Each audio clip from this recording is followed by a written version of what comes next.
একদিন ভালো দেবে তো পরের দিন খারাপ, অনিবার্য, কিছু করার নেই।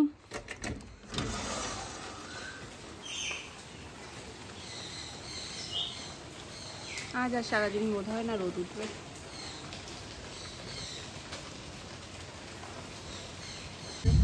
ওই দেখো, এটাই বাকি ছিল।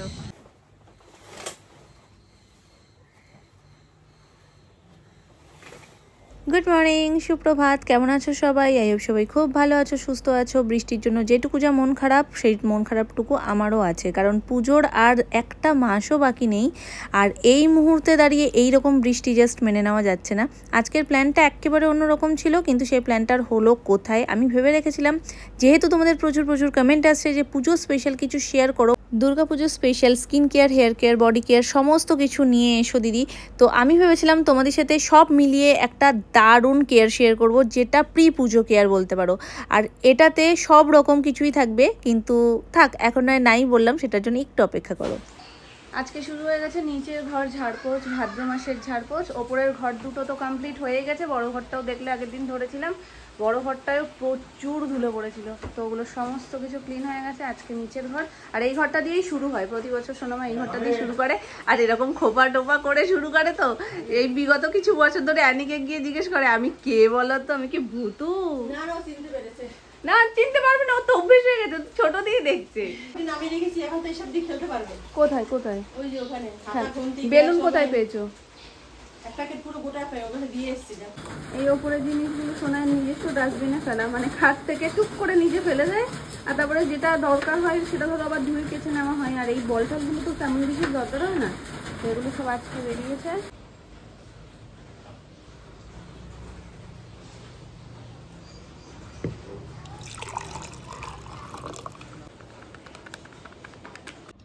মাম্মা তুই এটা কি করেছিস? এখানে এত ভালো লাগে শুতে? তাহলে কি আমি একটা কার্পেট অর্ডার করব, সেখানে শোবে?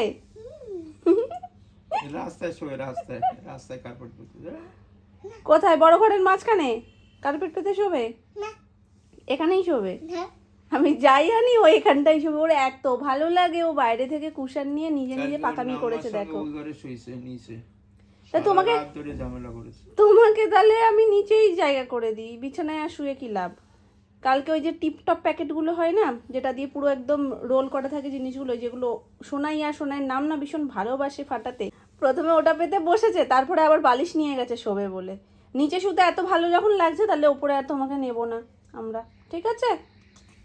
বড় দুঃখ নেই তাতে আমার, কিন্তু ওঠ, তুই ওখানে একা একা শুয়ে রয়েছিস, খাটে উঠে শো মা, খাটে উঠে শো মা।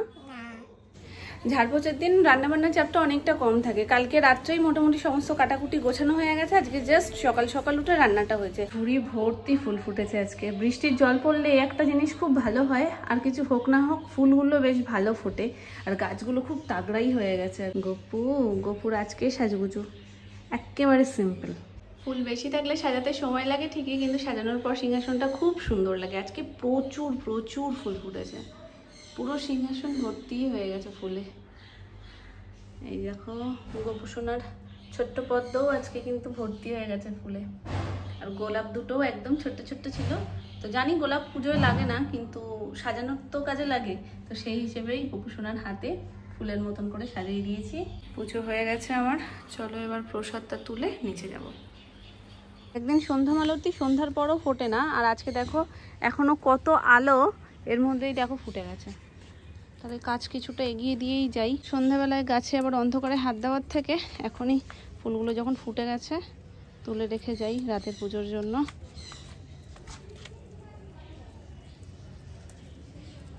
এই কালারটা যতবার দেখি ততবারই মনে হয় প্রশংসা করি, এত ভালো লাগে আমার, এত ভালো লাগে। মানে এই কালারটা যেহেতু সচরাচর দেখা যায় না সন্ধ্যা মালতিতে, এটা ভীষণ কমন কালার, তো ওই জন্য এটা যেন বেশি ভালো লাগে। কথাই আছে, সহজলভ্য জিনিসের কদর কম, যে জিনিস খুব কষ্টে পাওয়া যায় সেই জিনিসের কিন্তু কদরই অন্যরকম। তো এটাও ঠিক সেই রকমই ব্যাপার। দুটো গাছেও ভরে গেছে আজকে, এই দুটো গাছেও ভরে গেছে। এবার হাত থেকে তো পড়ে যাবে মনে হচ্ছে।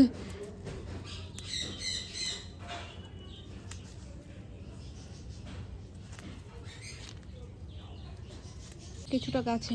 এখানে অনেক ফুল রয়েছে, চেপে রয়েছে বলে বোঝা যাচ্ছে না অতটা।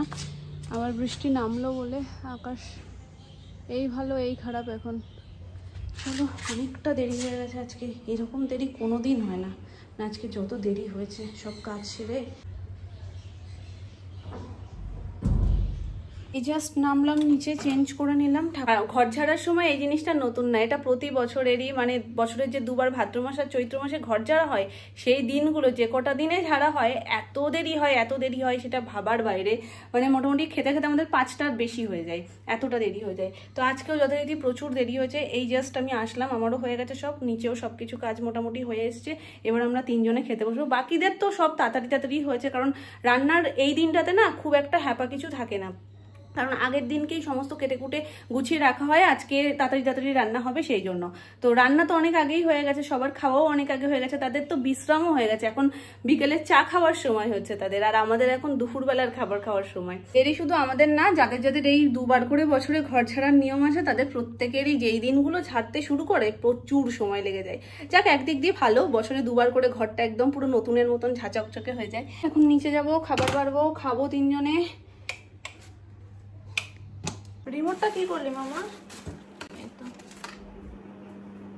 আজকে খুব তাড়াতাড়ি হয়েছে, 5:30টায় খেয়ে উঠেছি। সোনাইয়ের খাবার হজম হয়ে গেছে, সোনাইয়ের মাম্মা তখন খেয়ে উঠেছে, তাই না মাম্মা? আজকে আরেকটু জাস্ট 5:30টায় উঠেছি, তো আরেকটু পরে খেলে, আর দুপুরের খাচ্ছি না, সন্ধ্যের টিফিন করছি, সেটাই বোঝা যেত না। আর দেখবে যেদিনকে তোমার দেরি হচ্ছে কাজের জন্য, অনেক পিছিয়ে খাচ্ছ, ঠিক সেই দিনই কেউ না কেউ বাড়িতে আসবে, আত্মীয় স্বজন আসবে, বা কেউ দেখবেই, আর তোমাদের উত্তর দিতে গিয়ে নিজেদের লজ্জা করবে। তো আজকেও সেম খাচ্ছি আমরা, খেতে খেতে দেখি ছোট মামা এসছে গণেশ পুজোর প্রসাদ দেওয়ার জন্য। মানে 3 দিন ধরে মামার দোকানের ওখানে পুজো হয়, আর তারপরে লাস্ট দিনকে সমস্ত ভোগ ঠোক সমস্ত কিছু করে। ভোগ বলতে পোলাও, আলুদম এগুলো সব করে। তো সেটা নিয়ে এসছে। মামা বলছে কি অবস্থা গো? আমি বলছি কি আর বলো না, ঘর ঝাড়ার দিন তো এরকমই হয়। তো সবারই কম বেশি, যারা যেদিনকে ঝাড়তে শুরু করে তাদেরই এরকম হয়। একটু আগেই আমরা বলি করছিলাম যে সোনামার অ্যালার্জির প্রবলেমটা নেই। আমি যেদিনকে বড় ঘরটা ধরেছি তার বিটিএস যদি আমি তোমাদেরকে দেখাতাম, কারেন্ট চলে গেছিল, কারেন্টটা আবার যখন এসছে তখন অর্ধেক ঝাড়া হয়েছে, আবার কিছুক্ষণ ঝাড়া টাড়ার পর আবার কারেন্ট চলে গেছে, সেই সব তো আছেই। আর তার থেকে বড় জিনিস যেটা, আমার অ্যালার্জিতে কি অবস্থা, কি বিভৎস অবস্থা তোমাদের বলে বোঝাতে পারবো না। সারা গায়ে এরকম বড় বড় চাকচাক লাল লাল হয়ে ফুলে গেছে। সোনাইয়ের কাছে যখন গেছি, সোনাইকে খাওয়াতে, বলছে মাম্মা তোমার কি হয়েছে? মানে ও তো এরকম দেখে না স্বাভাবিকভাবে আমার কোনোদিন। বলছে কি আমি কি বোরোলিন লাগিয়ে দেবো? আমি বলছি না মা, এমনিই ঠিক হয়ে যাবে, কিচ্ছু লাগাতে হবে না। তারপর দেখছি না, এত চুলকাচ্ছে। তখন অগত্যা বোরোলিন দিয়েছি, কারণ বোরোলিন দিয়েও যদি না হয় তখন আমাকে অ্যালার্জির ওষুধ খেতে হবে। আমার অ্যালার্জির ধারটা খুব, হাঁচি থেকে একটা লেভেল পর্যন্ত শুরু হয়, তারপরেও যদি তুমি করতেই থাকো তখন এরকম গায়ের মধ্যে সমস্ত রিয়াক্ট করে যায়। তো যাই হোক, সেটাই বলছিলাম যে সোনামার এদিক দিয়ে বাঁচোয়া। এই তো কমপ্লিট হয়েই গেছে আগে। আজকে নিচেরও 2টো জায়গা পরিষ্কার হয়ে গেছে, আর শুধুমাত্র বাকি রয়েছে সোনামার ঘরটা আর বড় ঘরটা, ব্যাস এই 2টো হয়ে গেলে কমপ্লিট। তো আজকেই সোনামা একসাথে 2টো করে নিয়েছে, তাতে একটু এগিয়েছে। নাহলে প্রত্যেকদিন একটা করে নিলে কি হয়, দিনে অনেক বেশি দিন হয়ে যায়। মানে আজকে এটা করছে, 2 দিন পরে আবার একটা করবে, আবার এরকম করার থেকে আজকে একসাথে 2টো করে নিয়েছে, ওই জন্য দেরিটা একটু বেশি হয়েছে। আচ্ছা আরে ছুটে আয়।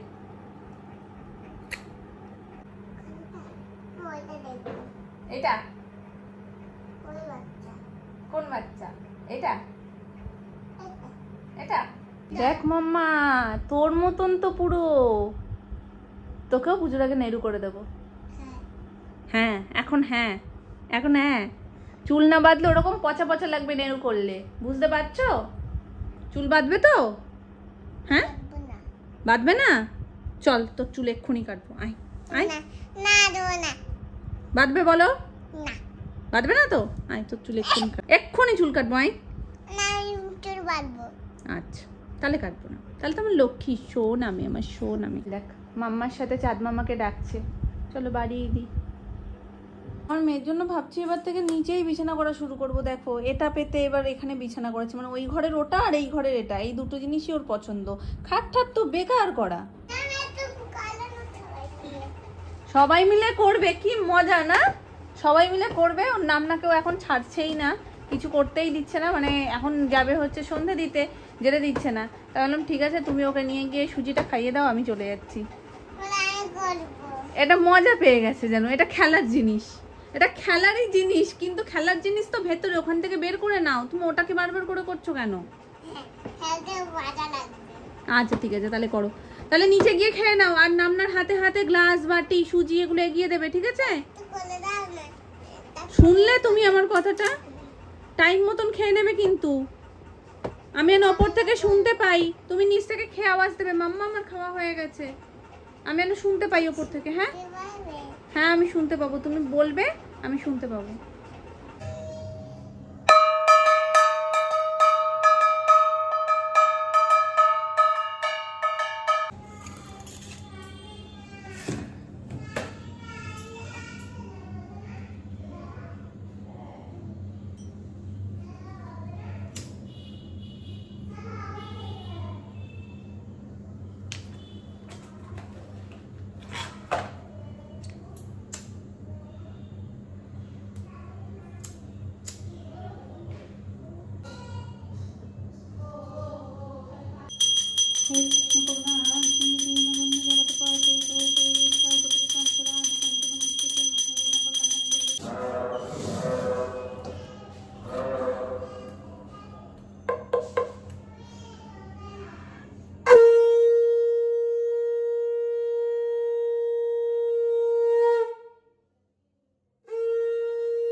তখন তোমাদেরকে বলছিলাম না, মামা এসেছিল প্রসাদ দিতে। এই যে সব প্রসাদ এখানে রয়েছে। প্রসাদ বলতে কি, এটা পরে করা হয়, এটা তো আর প্রসাদ না, তো সেই পুজো উপলক্ষে খাওয়ানো আর কি।